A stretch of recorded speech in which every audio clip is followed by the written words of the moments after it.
this is our makeup class. Okay, today will be our makeup class that we missed on Tuesday. This is PLAR History and Geography with myself, Jonathan. I'm your teacher for term 1B. This is the end of week number 3. So we started lesson number 2 yesterday. We'll continue where we left off from yesterday's class and go from there. But yes, this is our makeup class that we missed on Tuesday. I was away on a workshop, but after today's class, we'll be back on our normal scheduled time slots. So again, I want to apologize for any inconvenience that have may cause. But again, this is our makeup class. I know it's still early. I try to make it consistent, but it is 9 a.m. Central Time, 10 a.m. Eastern Time.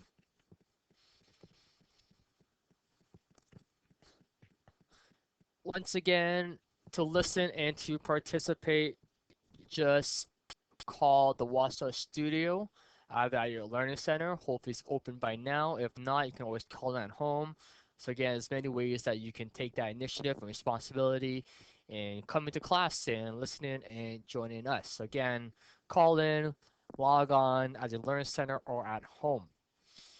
Again, please continue to work on your assignments.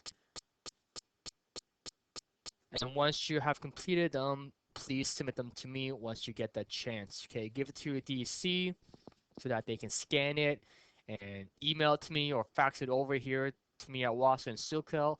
That way I can mark it, enter all your marks in the system so that I know that you're active.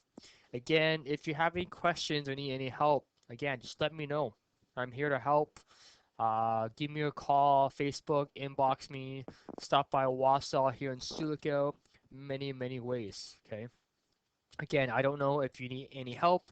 If you don't, let me know. Okay. Again, any review materials can be found on the archive page. Again, you miss any particular class or if you want to review anything that we talked about in depth in class, you can always check it out on the archive page or just Google Wasa. So again, you should have your textbook and your workbook by now. In this course, again, everything's exactly the same. Nothing has changed in terms of the questions and their contents. A USB stick with all the lesson. I know it is almost the holiday season. We have a few more weeks left. I know that Wasaya is only having a few express going out here and there until the holiday season. So if you need anything in terms of like a USB stick or any other materials that you may need to help with your studies, let me know ASAP so I can get that to you and it'll be on the express as soon as it can. I think there's only 2 more express trips left before the holidays. So again, if you need like a USB stick with all the PLAR history content, let me know ASAP. Again, that goes for the DSC students, anyone in your community. Okay, so again, let me know. Again, that's all the announcements I have basically. It looks like Barry and myself will be going to Mish not next week, but the following week. Okay, so again, depending on the weather, whether it's good for road conditions or not, we'll play it by ear. But in 2 weeks' time, not next week, but the following week, probably on a Wednesday is what we're planning. Barry and myself will be going to Mish for our community visit for this term. So stay tuned for that. Uh, look out for that for any posters in Mish community, and hopefully we'll see you soon. Are there any questions in terms of anything right now before we get started?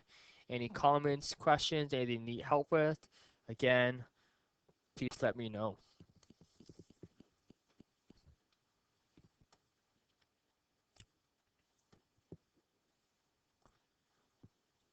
Lesson number 2, we're gonna continue from last class. What we have in store for today is really short in terms of its content. So we're gonna do a quick review of what we talked about yesterday, and then we'll continue where we left off and continue with today's lesson. Okay. So if you want, please turn to page 12 in your textbook. That way you can follow along, use it as a resource, highlight anything, circle anything. That way it will help you when you answer your questions for your assignments. Your textbook is yours, so again, feel free to make any notes, comments as we go through the slides. But yes, yesterday we looked at lesson number 2, Canada and the Second World War between 1939 and 1945. This is where we're starting.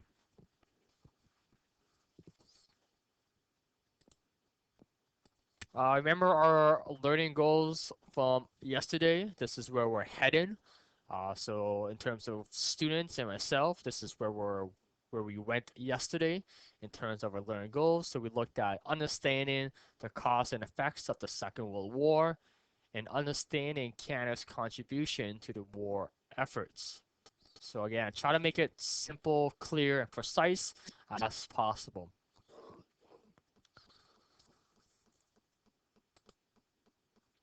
So again, what led to the Second World War? Again, there were many factors, but it kind of led to Hitler and how he rose up. He was the voice of reason. He gave hope to Germans so that they can be big and powerful once again. It was led by his government, the fascists or fascism, and a Nazi party. He was voted into power in 1833, and because of that, he really believed that the best ethnicity and identity is pure German, nothing else. Had to be German. So again, Hitler rose and came to power. He started all the fun. Again, it all led to different invasion. Uh, Germany, Italy made an alliance. They invaded and entered numerous countries, tried to expand the empire and the government and whatnot. And basically, the rest of Europe saw this as not right. They saw this as a threat and something that must be stopped. However, Germany and Italy didn't really stop. They just continued what they did, which was to invade and conquered other territories within Europe. As a result, Britain and France, well, they teamed up and declared war on Germany. So that's pretty much how the Second World War broke out. Again, it took place over years. It didn't just happen overnight. It just, again, based on the time, the place, in terms of looking at history. Canada. Well, Canada also joined the fun, but this time Canada declared war themselves. Canada was no longer under the influence of the British Empire. We now had control over our own sovereignty, which means that we can do whatever we want to a certain extent. So again, Canada didn't really have to enter war. Again, that's a question that you can explore or whatnot. But basically, the Great Depression from the 1930s left many Canadians with no jobs. As a result, they decided to join. They had nothing to do. It was a sad, depressing time, so they decided to join the war efforts and support Canada. So again, it can be argued whether or not the war improved Canada's identity or it diminished Canada's role. So again, something that to be think about. But again, Canada declared war on their own, and many Canadians joined the war effort simply because of the Great Depression left them with no jobs.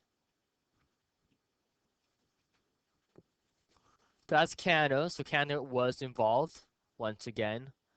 So again, Canada, Britain, they had fear that North America will be attacked next. Arsenal of Democracy was our next topic. Basically, home front. Okay, similar to the First World War, home front.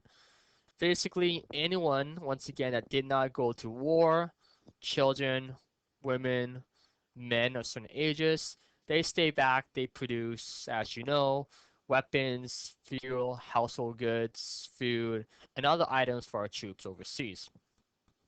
Women really stepped up big time.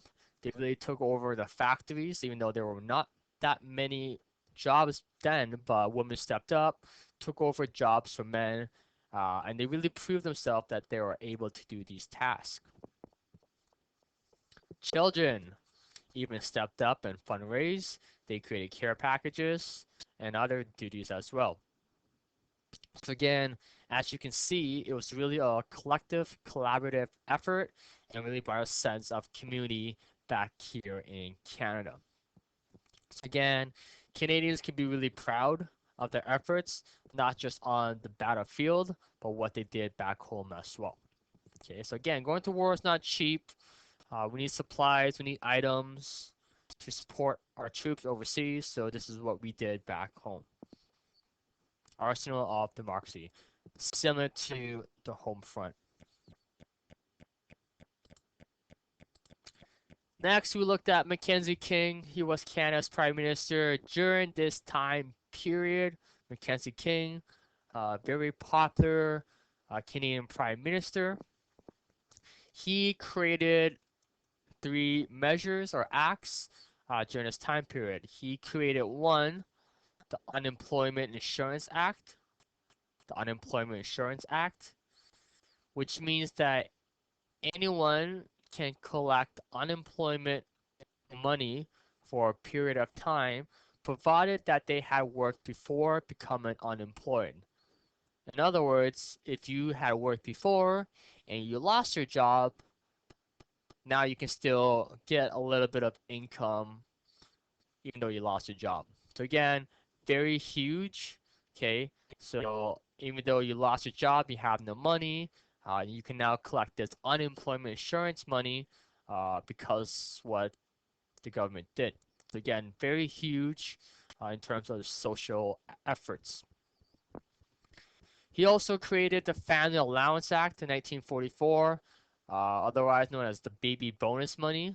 So a family with children can collect baby bonus money. Again, I don't know exactly how much that was back then, but again, it depends on how many children you had in the household. The more you had, the more money you can collect. And the purpose of this baby bonus money was to help pay for the basic needs of living. So food, shelter, clothing, and other items. Okay, so again, help the family, very, very significant. So again, any little help from the government can really go a long way. And victory bonds. Victory bonds. Similar to World War One. Again, like I said, going to war is not cheap. We had to raise money somehow. And that one way was victory bonds. Canadian citizens can buy money or borrow money at a low interest rate and then cash it in later on for other means. Okay, so that's victory bonds. Okay, so these were the three acts or measures that Mackenzie King implemented during this time period. Okay, again, Unemployment Insurance Act, Family Allowance Act, and victory bonds. Again, make note of each one.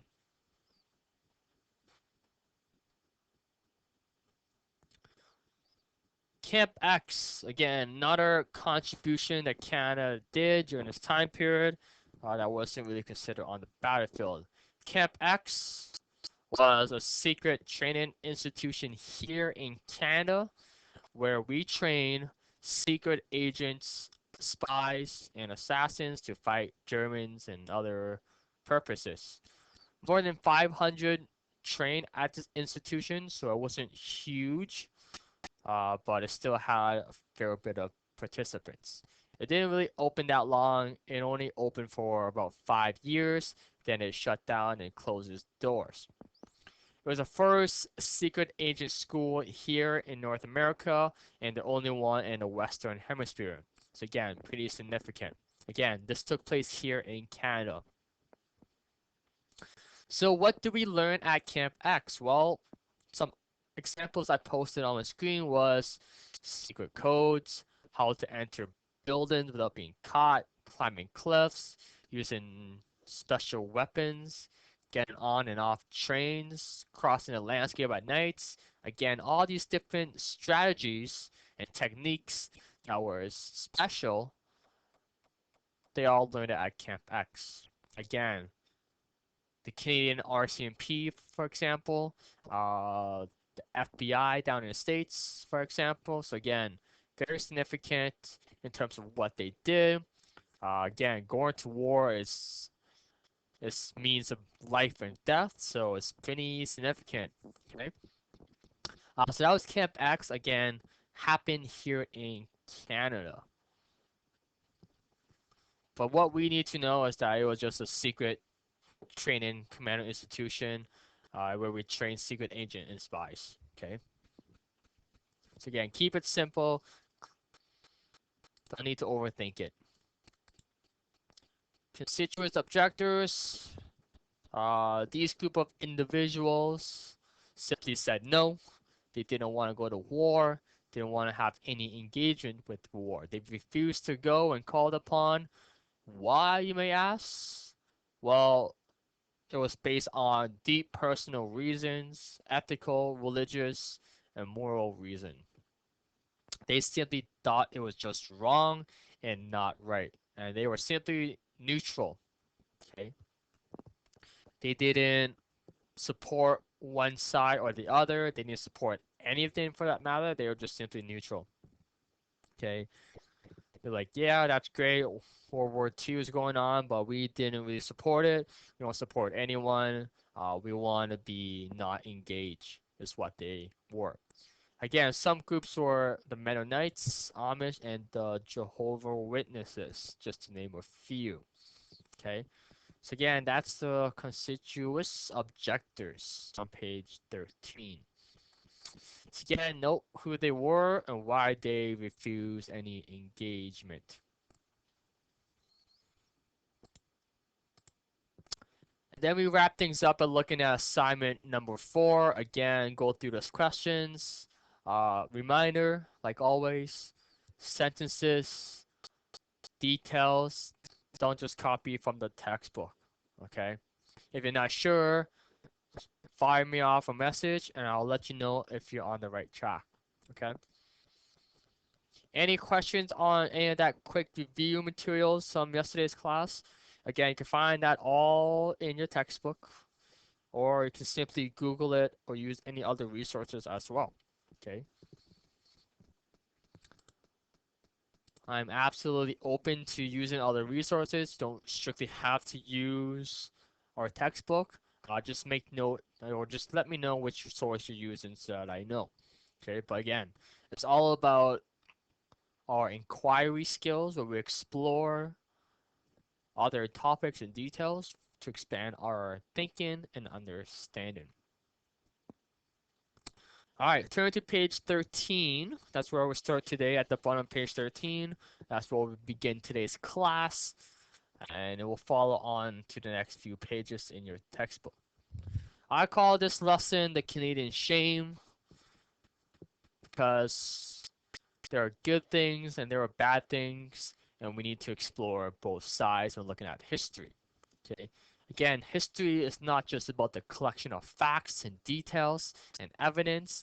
Yeah, that's important, but history is all about interpreting data, evidence, and analyzing to draw a conclusion. So again, what you think, what I think may be completely different, which is okay, which is great.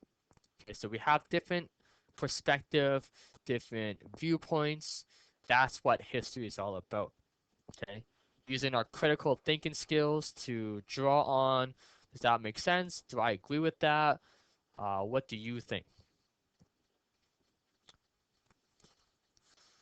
So the Canadian shame, we'll continue with lesson number 2. We're still looking at World War II. Again, learning goals is simply a guideline or the direction where we're heading in terms of today's class.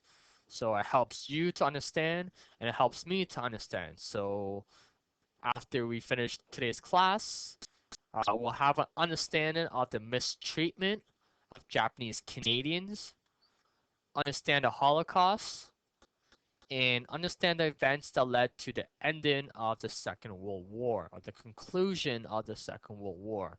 That's where we're heading in terms of today's class. Very short, not so long, but again, learning goals is to help guide us in terms of the direction where we're heading in terms of today's class. So what you will be understanding and what I will be understanding, what you will be learning and what I will be learning.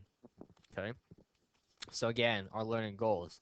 Understand the mistreatment of Japanese Canadians, understand the Holocaust, and understand the events that led to the ending of World War II. Any questions with that?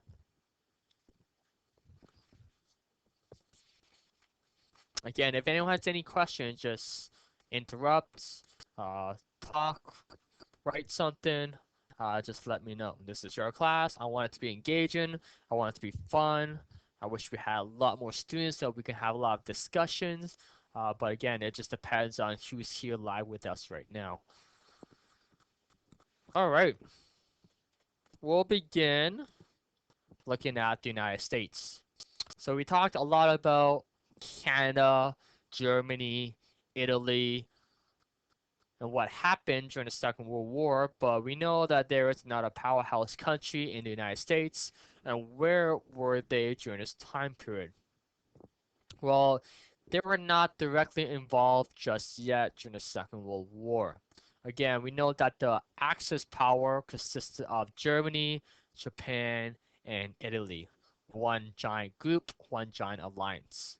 United States at this time period simply just watched on. Yes, Canada is involved, but our neighbor down south, the United States, were not. They just simply were neutral.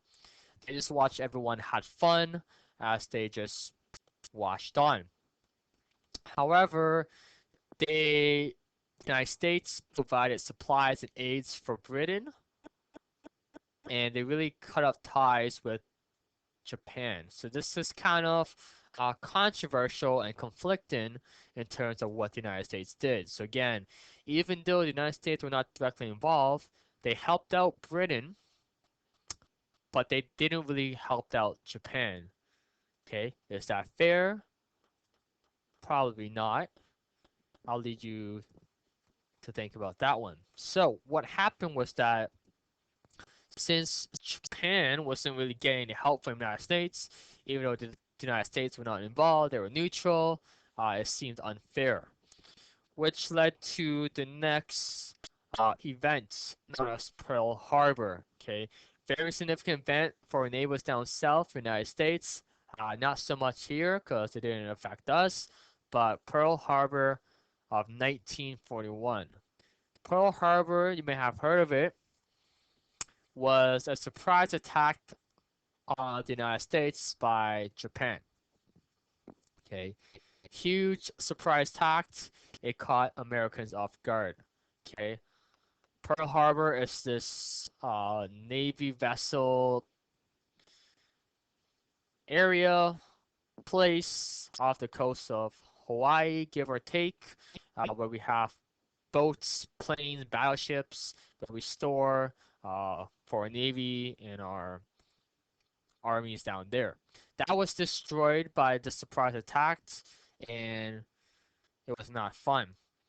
It really was supposed to be a message sent to the Americans where it was supposed to stop the United States from entering the war. Okay, that was a message sent by Japan onto the United States. However, that message didn't really do anything. It really woke up the sleeping giant of the United States, and they simply declared war on Japan. Then Germany declared war on the United States. So again, boom, now the United States is involved, okay? So that's how the United States got involved. You don't necessarily need to know all that detail, but that's how it came out to be. Okay, going back to Canada and our main topic of looking at Japanese Canadian, okay?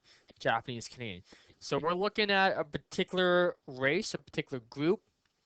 It didn't just apply necessarily for Japanese Canadian, but this is one main group that stood out, that is talked about in the textbook, and that we're going to talk about. Okay, but again, note that it wasn't just Japanese Canadians, okay, that had this unfair treatment as well. So what was going on? we had the United States and Pearl Harbor. Back here in Canada, the Canadian government became suspicious on any Japanese, Germans, and Italians. They thought that they were become spies here in Canada, and that they thought that Canada will be attacked next. So again, we had that uncertainty filling in the air. We don't know if we can trust any Japanese, Germans, or Italians here in Canada, but we felt that we will be attacked next, okay, in terms of the Canadian government. Okay? So again, the United States was attacked, they entered war, and we had that fear that we will be attacked next. Racism, we talked about it before. Again, race is defined as identifying a distinct population based on its appearance, culture, ethnicity, and socio-economic status. Racism, on the other hand, is treating a population different based on social constructed values. Okay, treating someone different because of their social constructed values. So let's look at some of the unfair treatment that Japanese Canadians had. So again, this is on page 14 and 15.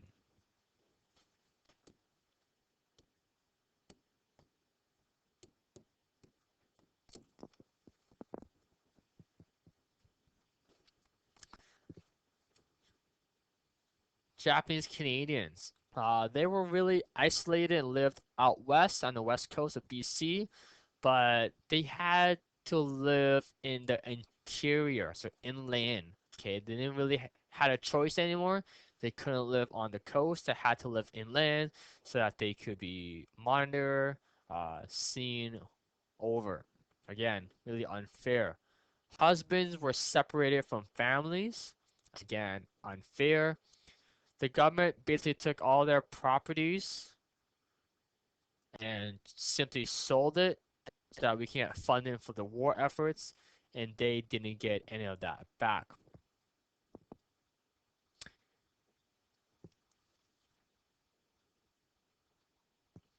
There was a famous Canadian environmentalist, David Suzuki.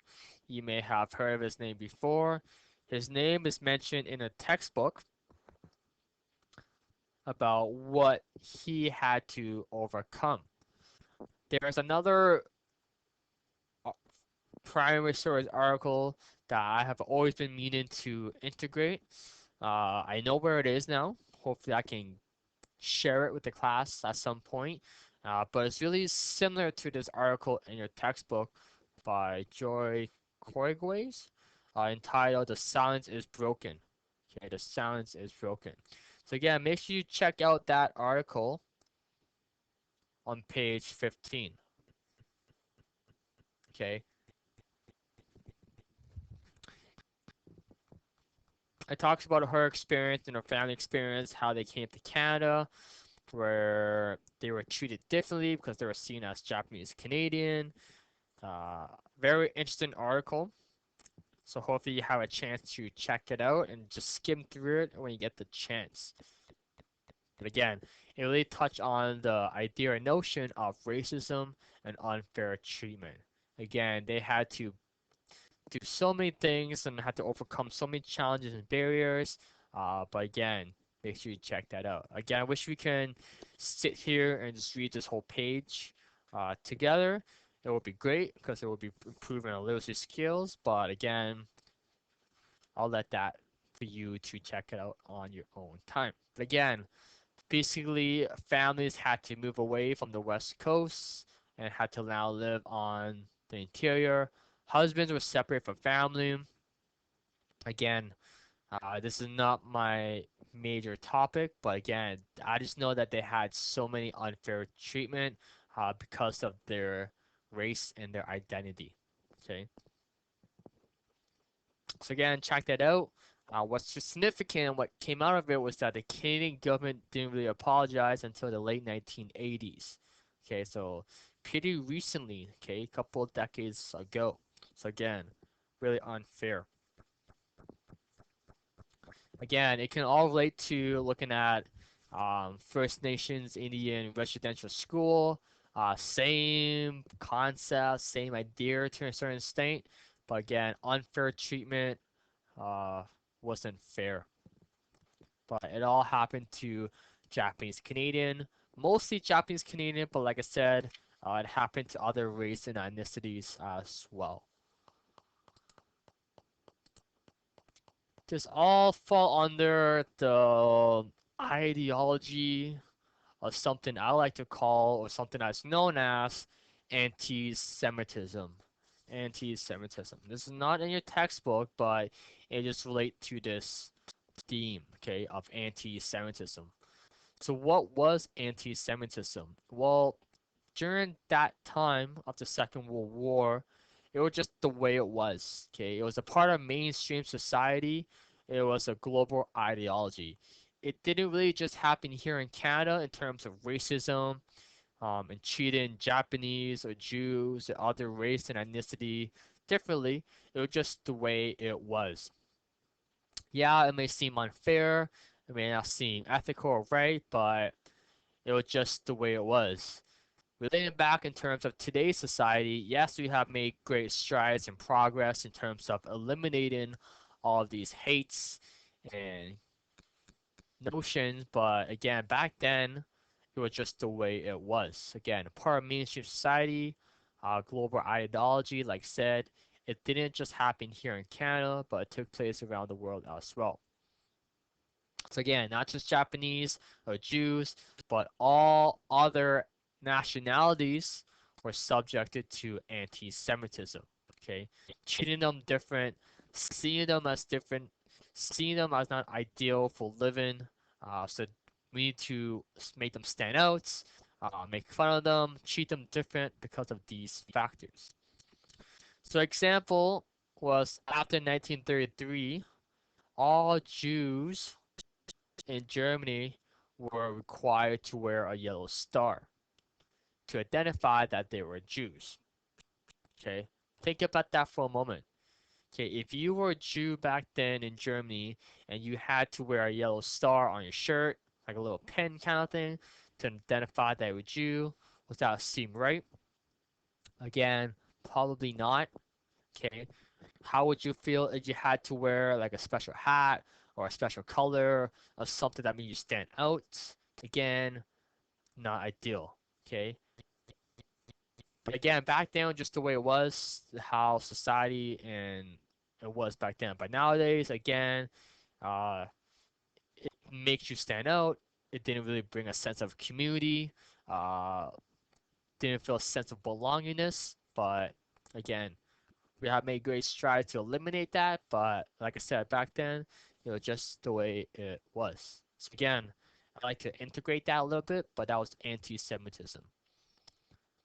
So again, when talking about all that, it may seem unfair, you may feel uncomfortable, but just note that it was just the way it was back then. Okay. The Holocaust. Again, moving to another theme that was uncomfortable. The Holocaust, again, you may have heard of it. It is a huge global history theme, dark period in world history, not necessarily Canadian history, but world history. We're talking about it because it relates to the events that transpire that eventually led to the conclusion of the Second World War. The Holocaust doesn't really say much in your textbook. Try to add in some details as much as possible to expand your knowledge. It's on page 16, by the way, page 16. It's again not a happy moment in history, dark period. The Holocaust. What was the Holocaust? It was the idea that Germans were the best in the best ethnicity. They wanted to eliminate all of the Jews or any of the homosexualities or any other groups out there, but mainly the Jews. They were a dominant group. Uh, in German society then, but they wanted to eliminate all the Jews. They saw Jews as a threat to the German community and society. Why? Because they were not seen as German. And as a result, they were not seen as ideal. So we need to, boom, eliminate them, is what they thought. Again, hostility towards Jews. This is not something new. There has been long history and evidence of this hostility in terms of world history. But basically, Hitler and his Nazi party, they were really obsessed with this idea of pure German, okay? Pure German race. They wanted to rule the world, expand an empire, and make everyone under the influence of the German race. Again, expanded the empire.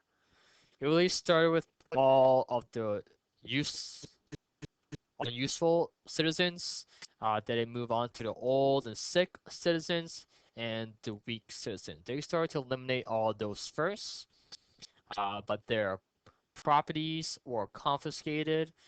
They were eventually put into this internment camps, where they were eventually killed and murdered because of this gas chamber where they would just suffocate to death.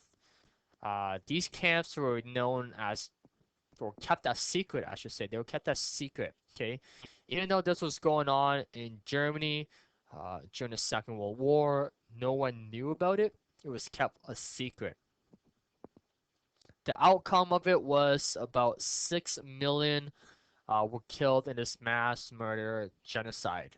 Okay, trying to eliminate one particular race, but 6 million uh, were killed, give or take, is what I found. Okay, 6 million were killed in this mass murder. So again, not a happy story in terms of the Holocaust and what its purpose was. Its outcome, again, a lot of death, a lot of mass graves, but in terms of those who survived, they lost their families. There are now high refugees numbers. There are now displaced population because now the Jews have to settle somewhere else and live somewhere else. And they were just pretty much scattered now across Europe. Okay. So again, that's the Jews population. But again, that's the purpose of that was the intent of the Holocaust because of Hitler and his Nazi party. Okay. Any questions of that? Again, a lot of starvation, a lot of death. Again, they were killed and murdered in many, many ways. But again, what we simply need to note was the purpose, okay? Eliminate the Jews, saw them as a threat to society. Okay? Questions?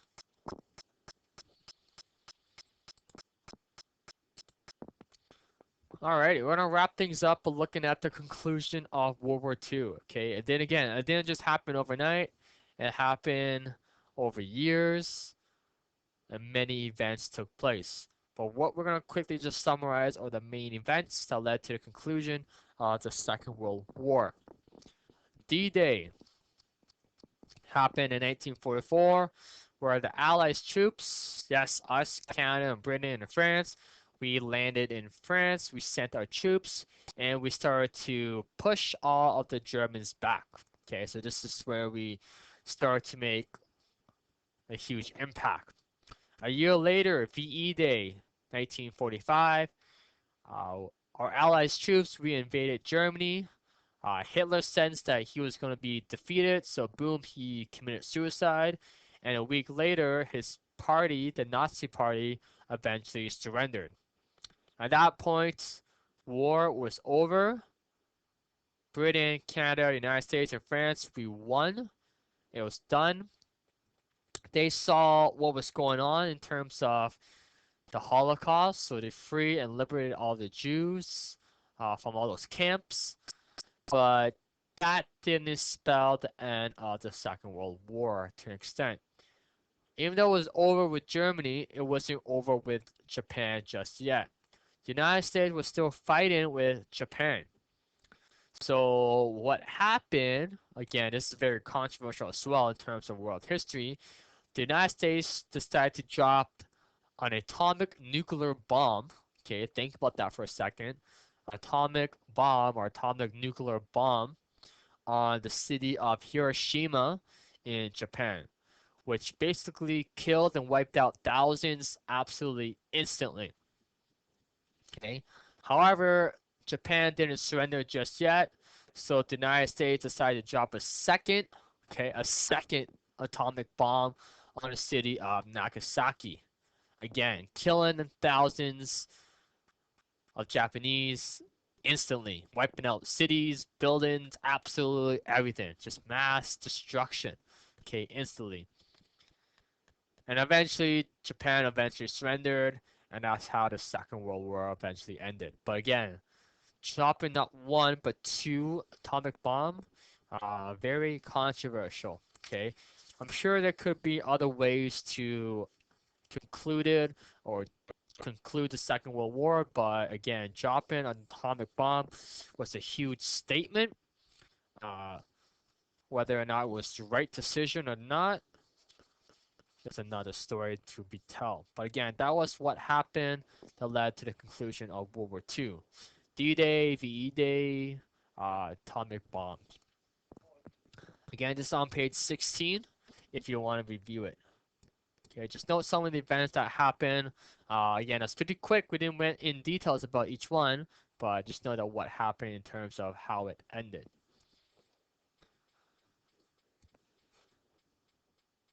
Okay, let's reflect back a bit. Okay, so again, that's a lot of topic of what we talked about last class in today's class. So let's stop for a moment and let's reflect back. Okay, so hopefully you had a chance to see what happened, how it started, the cause and effect of World War II, how Canada contributed to the war efforts, okay, and other factors as well. But let's reflect back a little bit. I have on my screen. I have 2 points called the secret and the shame.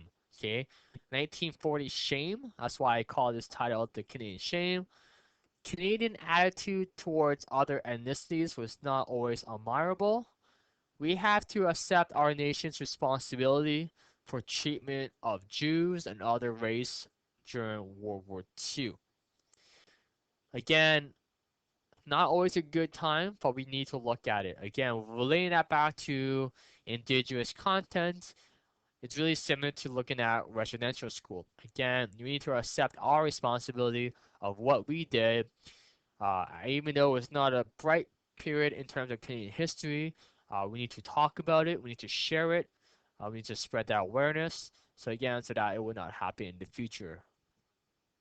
The secret of 1940 was that not all contributions were made on the battlefield.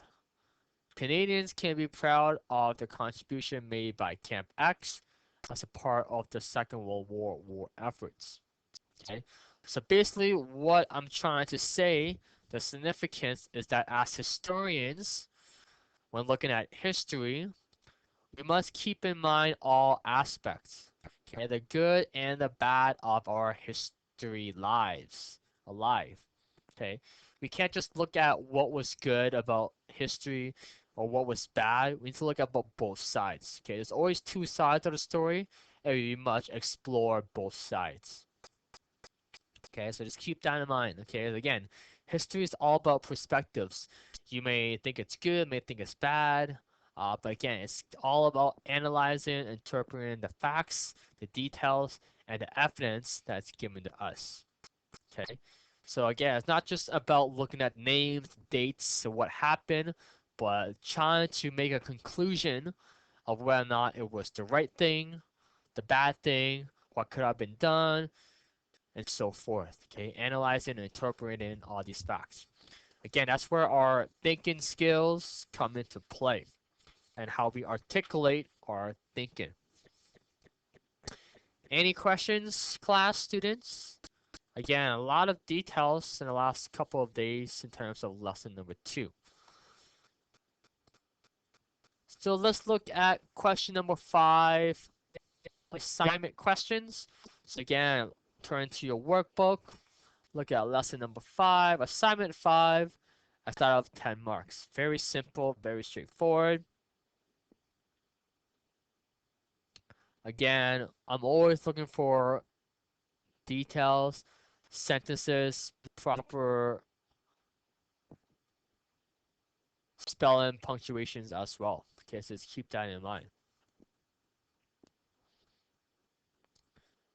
So why did the Canadian government focus attention on its Japanese citizens following the bombing of Pearl Harbor? Okay, so why did the Canadian government focus its attention on its Japanese citizens following the bombing of Pearl Harbor? That is out 2 marks. Again, why did we become suspicious? Hint, hint. Give specific details about the mistreatment. Okay, this is the next question. About the mistreatment on Japanese Canadian had to endure from the Canadian government following the bombing of Pearl Harbor. Okay, then look at the mistreatment. What did they have to overcome?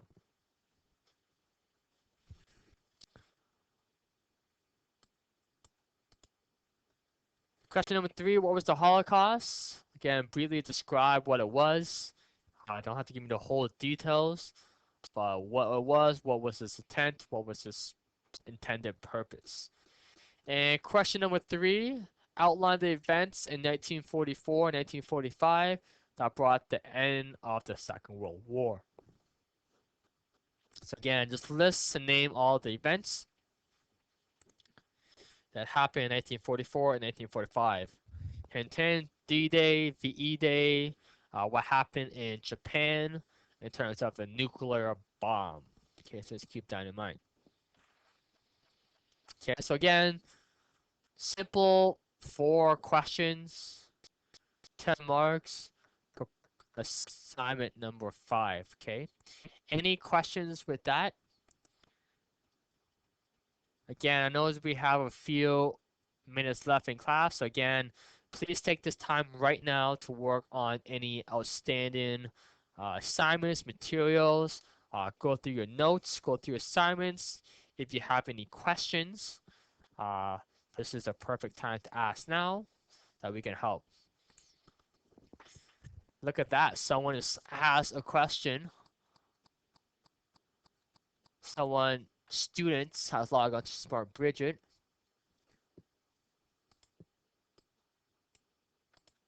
Let's try to find out who the student is.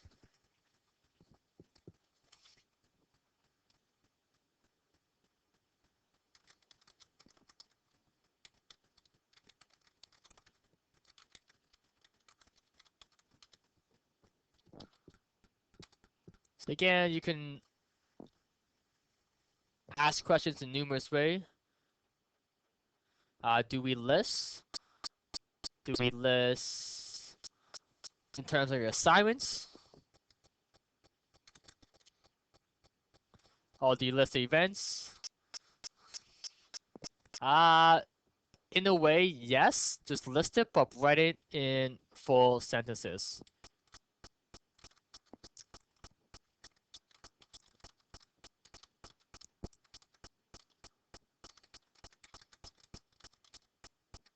Okay, so hopefully that explains a little bit. So you can simply say that in 1944, this happened.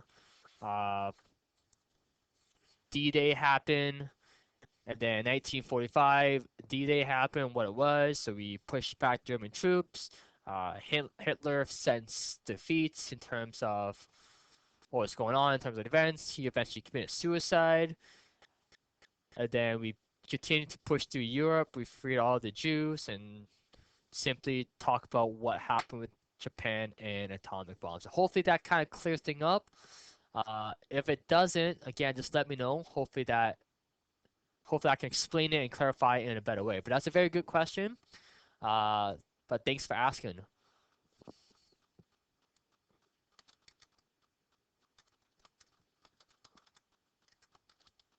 So hopefully can this student hear me right now? Oh, I guess not, because the student just left. But again, hopefully you can tell me your name and your community when you log on to Smart Bridget. I know that student probably logged on at their learning center, at their home. Hopefully we'll try to hunt down who that was. We know that they didn't call in, but that's a great question. So again, boom, look at that. There's a perfect example of how you can engage in class. You can simply just log on to Smart Bridget, type out your questions. You should be able to hear me still. You should be able to speak into your microphone and still engage that way. If not, you can simply, again, type out your questions and then go from there. That was great. That was great. Are there any other questions, class and students? So next week, we're back to our normal schedule, okay, of Tuesdays and Thursdays at the same time slot. There's no more class switches at this moment. We'll finish off lesson number 2 on Tuesday. We'll look at what happened after World War II.